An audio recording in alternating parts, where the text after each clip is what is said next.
Friends, Ponnatha home ஃபுட்டில் நம்ம இன்றைக்கி செய்ய போகிறது ஹோட்டல் ஸ்டைல் வெள்ளை குருமா.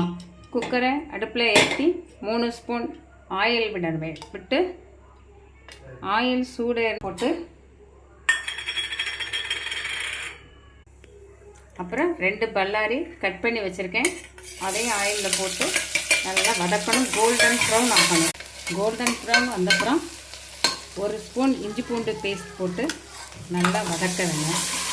இஞ்சி பூண்டு வதங்கினோடனே உங்களுக்கு தேவையான வெஜிடபிள்ஸ் போட்டு அதை ஒரு புரட்டிக்கிட்டு மல்லி தழை போடுங்க.